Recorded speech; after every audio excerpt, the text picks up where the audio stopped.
재료 가치가 살아있다면 조선주는 좀 더 상승할 수도 있지만 뭐 방산주도 100% 고점이야라고 말할 수는 없지만 지주사, 금융주, 조선주, 방산주 뭐 이런 애들로만 채워 있다면 어느 정도 교체도 생각을 해봐야 된다는 뜻입니다.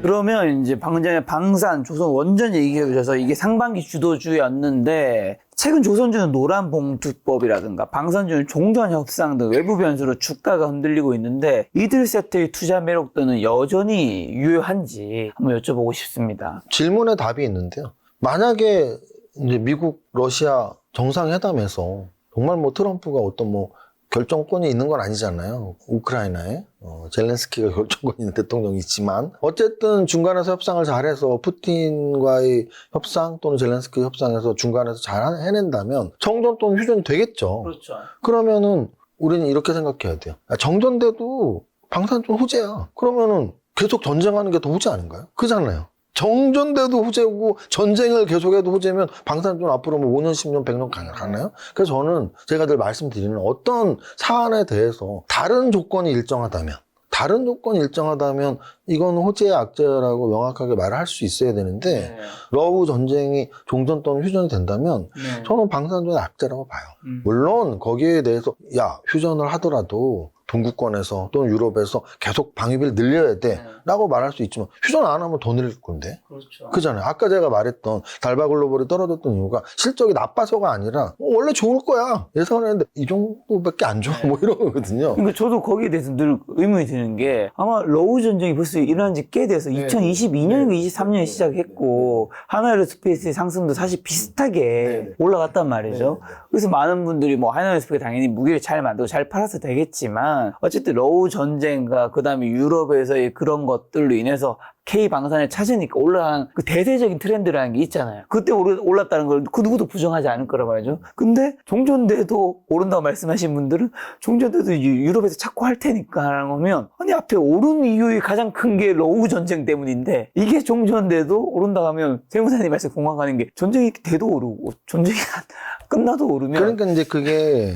이제 아마 제가 아까 드렸던 다른 조건이 일정하다면으로 얘기를 해야 돼요. 그러니까 그렇죠. 이제 종전은 무조건 악재예요, 방산주엔. 그렇죠. 근데 이제 종전이 돼도 뭐 수출 잘하는 방산주가 있다면 그 종목은 뭐 실적이 잘 찍힐 수 있겠지만 우리는 지금 재료 가치로서 트럼프가 중재를 잘해서 정전 공지가 딱 나왔어. 그건 무조건 악재예요, 방산주에는. 그 이후에 진짜 실적이 숫자에 찍히면 뭐 또 올라갈 수는 있겠지만 그래서 제가 말씀드리고 싶은 건 그럼 재료 가치로서는 좀 이제 불안해진 상태라는 거죠. 왜냐하면 그런 말이 있어요. 트럼프가 이건 제가 만든 게 아니고 아마 볼트 재무부 장관이 말한 건데 트럼프가 진짜 바라는 건 노벨 평화상? 아시네요. 뭐 기사 좀만 보면 다 아시는 거니까. 그래서 그 얘기를 너무 공감한 게 8년 전에 트럼프가 김정은을 왜 만났겠어요. 뭐 물론 북한의 비핵화도 중요하지만 솔직히 북한에서 뭐 미국이 거기 뭐 태평양을 건너서 얼마나 가겠습니까? 미국이 그렇게 허술한 나라도 아니고. 그럼에도 뭐 이렇게 세계의 맏형 노릇을 하려고 하고 하는 이유는 노벨 평화상이 꿈인 사람이기 때문인 거예요. 뭔가 대단한 족적을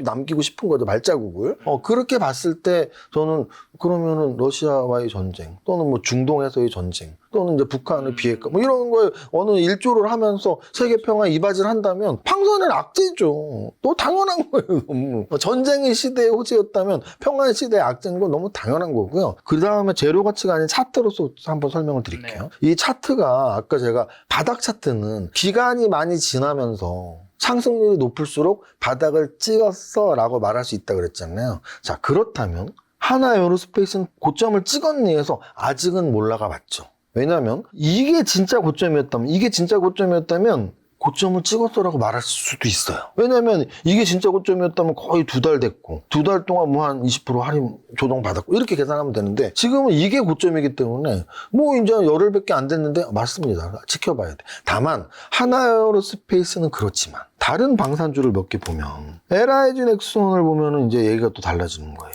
이거죠.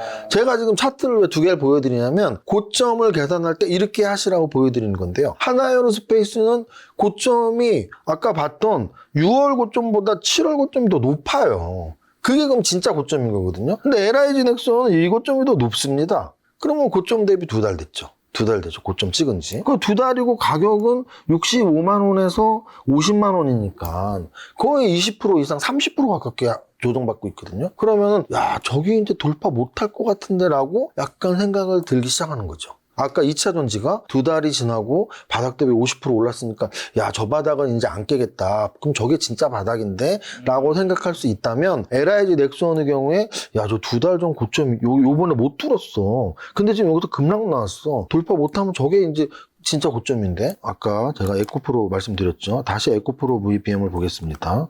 과거를 보려는 거 과거. 고점 때. 이게 고점이었단 말이에요. 여기가. 그럼 여기가 고점인데 보세요. 이 고점을 한 달, 2달, 3달, 4달, 5달. 제가 아까 2-3달만 지나도 의심해야 된다 그랬잖아요. 5달 정도 지나서 58만 원에서 35만 원이면 거의 한 40%, 35% 정도 빠진 거거든요. 야, 5달 동안 이렇게 왔어도 또 뭐 한 달, 2달까지는 참아줄 만해요. 아, 다시 올라갈 수도 있겠다. 근데 야, 여기에서 계속 막히네. 그러면 얘는 앞으로 고점을 못 돌파하는 거예요. 그러면 야, 나 30%, 40%씩 손해나고 어떻게 팔어? 여기가 35만 원이거든요, 여기가. 그 다음에 35만 원에서 파신 분들이 그나마 지금은 10만 원까지 빠졌었단 말이에요. 그러니까 이게 고점을 몇 달 동안 못 돌파해서 저희가 고점일 거야 라고 우리가 예상을 해야 되는 이유가 이런 거거든요. 굉장히 급등했던 종목들은 그 고점을 다시는 돌파 못하면 1, 2년 동안 반토막이 날 수가 있어요. 그래서 우리는 늘 굉장히 급등했던 종목들은 어디가 고점인지를 계속 의심을 해야 되는데 제가 계속 말씀드리지만 방산주가 지금 고점을 찍었다라고 말하는 건 아닌데 의심을 해야 될 시기는 맞다. 2차 전지가 바닥을 100% 찍은 건 아니지만 좋은 쪽의 의심이죠. 바닥을 찍었나라고? 확률이 높은데? 라고 의심할 시기는 됐다. 그래서 이걸 두 가지를 합쳐서 짬뽕해서 설명드린 게 아까도 말씀드렸지만 그동안 지수 대비 굉장히 많이 올랐던 종목들이 고점 찍고 떨어질 확률과 또 그동안 지수 대비 많이 못 올랐던 애들이 저점 찍고 오를 확률과 지금 맞물리니까 그러면 이게 과연 순환매가 못 오른 쪽으로 가는 건 아닌가라는 의심을 계속 하고 있는 거죠. 그럼 방산이 상기면 너도 국내 방산기업들 주가 수익비 퍼가 글로벌 1위 로키드 마틴보다 높다는 고평가 지적이 있는데 K방산 밸류에이션 적절한 수준 이 지적은 공감은 하시나요? 맞죠. 왜냐면은 예를 들어 이런 거예요. 우리 뭐 하나에어로스페이스가 제일 많이 올랐으니까 자, 이게 하나에어로스페이스의 주가인데요. 하나에어로스페이스는 사실은 아까 제가 말씀드렸지만 당연히 성장성이 너무나 컸죠. 매출액이 매년 올랐어요. 그리고 영업이익도 매년 올랐습니다. 당기수익도 매년 올랐어요. 근데 올해 들어서 왠지 이게 1-4분기 때인데 영업이익 곱하기 4, 당기수익 곱하기 4 하면 왠지 좀 올해 들어서 좀 쪼그라드나 이런 느낌이 약간 들죠. 여기서 재무제표에서. 그 다음 실제로 요 평균 퍼를 봤을 때 계속 매출액과 영업이익이 증가하니까 요 평균 퍼가 그래도 되게 안정적으로 보이죠. 퍼가 331이에요. 근데 PBR이 3, 8, PBR이 이렇게 올라와 있고요. 퍼도 올해 들어서 당기순이익이 500개 안 나오니까 좀 엄청 줄었거든요. 그러니까 이렇게 되는 거예요. 그래서 아까 말씀드렸지만 계속 실적 이 정도 주가가 올라가려면 매년 막 2배씩 올라가야 돼. 근데 이제는 좀 정체가 되는 느낌이 드는데 그러면 주가는 계속 올라갔는데 실적이 정체가 되니까 퍼나 PBR이 굉장히 높아지는 거죠. 그럼 제가 이제 3박자 투자법이라는 말을 많이 말씀드려요. 제가 쓴 책 주식투자 핵심 수업에 보면 8가지 기법 중에 아까 제가 신고가 매매 기법도 말씀드렸지만 3박자 투자법이 있는데 3박자 투자법은 뭐냐면 어떤 종목을 볼 때 차트도 보고 재료도 보고 재무제표도 봐야 돼예요. 그러면 지금 하나에어로스페이스 한 종목만 봤을 때 재료는 뭐라 그랬죠? 이제 전쟁 시대에서 평화 시대로 갈 가능성이 생기네? 요게 재료예요. 차트는 완전 정배열로 계속 고점까지 올라와 있는데 이제 저 고점에서 좀 꺾이는 건 아닌가? 물론 하나에어로스페이스는 7월 말 고점이 새로운 고점이었지만 LIG 넥슨이나 다른 방산주들은 한 2달 정도 됐단 말이죠. 이제 고점 찍은 지. 저 고점을 돌파 못하는 건 아닌가? 차트상으로. 근데 이제 마지막으로 재무제표상으로 김 작가님이 이렇게 질문해 주신 대로 야, 미국의 로키드 마틴이 원래 동종업종 이건데 미국의 방산업종보다 우리나라 방산업종의 퍼가 더 높으면 고평가 아니야? 이건 이제 재무제표적 관점이죠. 재무제표적 관점에서도 고평가 비판이 있을 수 있고 어느 쪽에서 봐도 고점 신호가 보인다는 거네요, 지금. 3박자로 보면 지금 약간 아까 말씀드렸지만 여러분들이 포트에 과거에 2차 전지가 너무 좋아, 너무 과신했잖아요. 그 과신했을 때 2차 전지만 담으신 분들이 손도 못 쓰고 그냥 이렇게 떨어진 것처럼 만약에 여러분들이 나는 방산주는 앞으로 3년 동안 계속 오를 거야 하고 포트의 전체를 방산주에 들어가 있다면 그 그건 굉장히 위험할 수 있다는 거예요. 오를 수도 있지만 떨어질 확률이 꽤 커지고 있는 상황. 비중은 좀 줄이자. 그건 당연하죠. 여러분들이 포트의 30% 이상을 지금 이렇게 올라있는 방산주, 또는 뭐 전력기기, 또는 조선주에 여러분들 포트 30% 이상이 막 들어가 있으면 안 되고, 적어도 좀 못 올라있는 종목에도 좀 눈을 돌려야 될 시기다라는 말씀을 드리는 겁니다. 조선주도 원전주도 좀 고점이 많이 느껴지시나요? 조선주 시총 높은 거 두 개만 볼까요? 제일 높은 게 HD 현대중공업이잖아요. 이게 조선주의 시총 1위예요. 자, 얘가 이제 조선주 시총 1위인데 아까도 말씀드렸지만 요 고점보다는 여기를 또 올라갔으니까 얘도 이제 고점을 찍었어라는 말씀을 드릴 수는 없어요. 그런데 그럼 조선주의 현 위치가 어디냐는 거죠. 조선주의 현 위치가 정말 몇 년 동안 박스권이었어요. 15만 원을 뚫는 게 역사적 신고가였는데 아까 제가 역사적 신고가가 무서운 이유가 15만 원을 2021년부터 현대중공업 그 기업 분할했을 때거든요. 현대중공업 기업 분할하고 한 번도 15만 원 돌파 못하다가 15만 원 돌파하니까 50만 원을 왔습니다. 그러니까 여기서 우리가 배울 수 있는 건 역사적 신고가가 그만큼 좋은 것이다. 그래서 우리 거래소 지수도 빨리 3,316포인트를 돌파해야 된다. 이게 이제 제가 강조드리는 거고, 그럼 15만 원에서 50만 원까지 왔으니까 거의 역사적 신고가로 3배 왔잖아요. 조선주가 3배나 왔구나, 많이 왔구나 라고 생각하시면 되고, 언젠간 꺾일 텐데. 근데 여기서도 조정받다가 또 왔고, 여기서도 조정받다가 또 왔죠. 그래서 어찌 보면은 아직 조선주는 꺾였다라고 말할 수는 없어요. 꺾였다라고 말할 수는. 하나오션도 마찬가지. 차라리 방산주보다는 아직 꺾였다라고 말할 수는 없습니다. 왜냐하면 두 가지가 있어요. 아까 말씀드렸지만 그럼 과연 바닥 대비 얼마 올랐냐 해서 하나에어로스페이스 20배 오른 거 보셨죠? 다른 LIG 넥스원이나 대부분 10배 이상 올랐거든요. 근데 조선주는 그 정도는 아니에요. 바닥 대비 한 4배? 이 정도 올랐어요. 4배도 많이 오른 거 아니야? 많이 올랐습니다. 많이 올랐는데 방산주만큼 오르진 않았고, 또 하나는 제로가치에서 방산주는 사실 평화의 시대가 머무는 건 악재라고 말씀드렸잖아요. 근데 이제 조선주는 가장 최근에 큰 재료였던 게 미국과의 관세 협상에서 마가에서 S 붙여서 마스가 그래서 다시 위대한 미국을 우리 조선업과 함께 뭐 이런 구호를 만들었던 거죠. 근데 이제 거기에 뭐 우리나라가 뭐 구매 약속한 LNG 말고 투자 약속한 돈 중에 그 중에 뭐 조선업에 대한 투자? 근데 그 조선업에 대한 투자가 결국 우리나라 조선업에 좀 유리하게 이렇게 좀 하려고 아마 힘을 많이 썼던 것 같아요. 그래서 그런 재료가 만약에 움직인다면, 그 재료 가치가 살아있다면 조선주는 좀 더 상승할 수도 있지만, 그러니까 아까 제가 말씀드렸지만 뭐 방산주도 100% 고점이야라고 말할 수는 없지만 고점일 확률이 수도 있으니까 지켜봐야 돼 라고 말씀드린 것처럼 조선주도 만약에 지금 당장은 뭐야 뭐 2, 3일 꺾였다고 고점이야, 맞습니다. 하지만 아까 말했던 전체적인 틀에서 많이 오르는 게 좀 이제 조정받아야 돼 하면 방산주 조정받으면 조선주 조정받고, 이런 게 어디서 나왔냐면 지주회사 같은 거예요. 지주회사 대장 중에 두산이 있었잖아요. 딱 이게 그런 내용이에요. 두산이 지금 이제 한 달이 넘어갑니다. 고점 찍은 지. 조금씩 음선의 개수가 많아지고 있고 60일선 깨지고 있고, 그러면은 얘는 이제 여기 앞으로 한두 달 안에 고점 못 뚫으면 흘러내릴 확률이 있는 거예요. 두산은 뭐였죠? 지주회사. 지주회사는 왜 올랐죠? 상법 개정안. 상법 개정안의 재료가 천년만년 가는 건 아니니까. 똑같은 관점으로 상법 개정안에서 가장 상승률이 높았던 게 지주회사 다음으로 금융주였잖아요. 그럼 금융주에서 우리가 뭐 시총이 가장 큰 종목이 KB니까 KB금융도 이때 고점을 찍고 좀 이렇게 조정을 받고 있고요. 특히 증권주 같은 경우에 증권주들 중에서 뭐 상승률이 좀 높았던 증권주들이 이런 종목들이죠. 증권주들 중에 키움증권, 여기 하나도 안 움직이는 애들이 이렇게 간 거예요. 지금 증권주도 보면 역사적 신고가를 갔단 말이에요. 여기 역사적 신고가 뚫고 계속 갔는데 지주사 금융주들이 올랐던 이유가 상법 개정안 때문이었고, 그 동시기에 쭉쭉쭉 간 거죠. 근데 이제 고점을 찍고 한 달이 지나가고 있습니다. 그래서 얘가 만약에 증권주들이 한 달, 두 달 지나가는데 고점을 못 들어? 그럼 저 때가 고점인가? 이런 의심을 하는 얘기예요. 여러분들이 만약에 계좌에 지주사, 금융주, 조선주, 방산주 뭐 이런 애들로만 채워 있다면 그동안 강했던 애들만 모았던 건 잘했던 건데,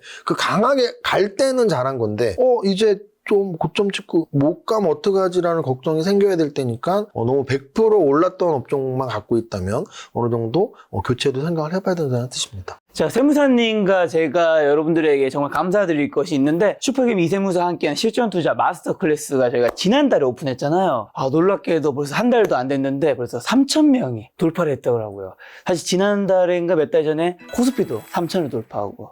동시에 3,000을 돌파. 3,000. 네, 좋습니다. 네, 근데 저희가 이런 강좌를 오픈한 이유도 사실은 주식 시장이 아무리 안 좋을 때는 주식 투자 아무리 잘해도 돈을 버는 건 쉽지 않더라고요. 이게 물 들어올 때 노를 져야 한단 말이 저는 주식시장에서 정말 너무 적절한 표현인 것 같은데 지금 세무사님은 코스피가 어쨌든 강세장이라고 생각하시죠? 저는 강사장으로 생각하고 있습니다. 그런 상황에서 돈을 더 많이 버는 거는 어쨌든 매매 기법과 여러 가지 주식 투자 기술이 필요한 거잖아요. 그런 걸 이제 함께 할 수 있는 멘토 선생님으로 제가 세무사님과 함께 한 이유가 제가 알고 있는 분 중에서 주식 투자 관련해서 가장 올라운드 플레이어.